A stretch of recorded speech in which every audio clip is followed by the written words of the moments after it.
आज बनवायचा कैरीचा मेथंबा, तिखट गोड आंबट चवीचा। कैऱ्या ह्या पाडायच्या आहेत आणि त्या पांढऱ्या शुभ्र न निघता आतून त्या थोड्याशा लालसर निघतात। व्हिडिओ पाहण्यापूर्वी या चॅनलवरती नवीन असाल तर या चॅनलला सबस्क्राईब करायला विसरू नका। त्या सर्व कैऱ्या पाण्याने स्वच्छ धुवायच्या आणि कैरी ज्या वेळेने कट केली त्याच वेळेने कट करून घ्यायच्या। कैरीच्या जशा केल्या तशाच कट करून घ्यायच्या, बारीक पीस करायच्या आहेत। पहा कशा कैऱ्या आतून लालसर निघाल्या। आंबा आता पिकायच्या मार्गावर असतो, त्याला व्यवस्थित पाड लागलेला असतो। पाड लागला की त्याचा कलरही चेंज होतो, म्हणून तो असा दिसतो। त्यामध्ये खूप जास्त पाणी टाकायचे नाही, जितक्या आपल्या कैऱ्या आहेत तितकीच साखर घ्यायची आहे। थोडी जास्त घेतली तरी चालेल साखर। आणि छान त्याला अर्धा ते पाऊण तास एकत्र शिजवून घ्यायचं। शिजवताना त्यामध्ये थोडीशी दालचिनी, तेजपत्ता आणि मेथ्या घालायच्या आहेत। माझ्याकडे मोठं भांडं नसल्यामुळे मी 2 वेगवेगळ्या भांड्यामध्ये तयार करत आहे। भांडे हे ॲल्युमिनियम किंवा पितळेचे नसावे, शक्यतो स्टीलचेच असावे।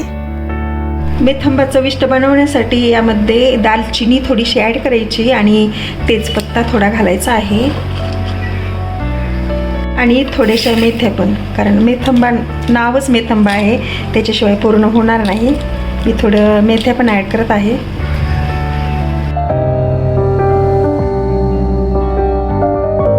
दोन्ही छान व्यवस्थित मिक्स करून घ्यायचं आणि अर्धा ते पाऊण तास लागते चांगलं शिजायला वगैरे। याचा पाक झाला पाहिजे। यामध्ये आता 1 चमचा मीठ आणि 1 चमचा तिखट घालायचं, खूप चविष्ट होतं।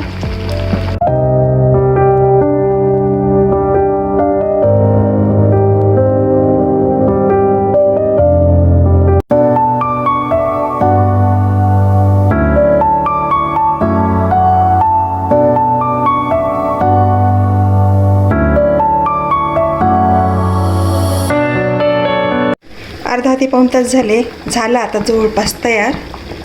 पहा आता कसं आटलंय, मस्त छान अर्क सुटला आहे, मस्त दिसायले।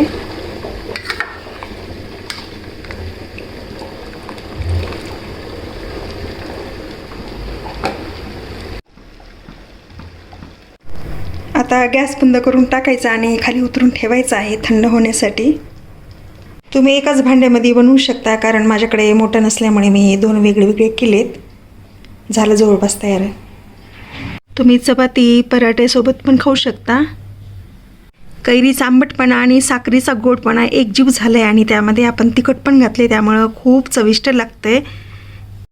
हा वर्षभर टिकणारा मेनू आहे आणि कधीही तुम्ही खाऊ शकता। खूप टेस्ट भारी झाली, मला तर कंट्रोलच होत नाही, मी आता खाणार आहे।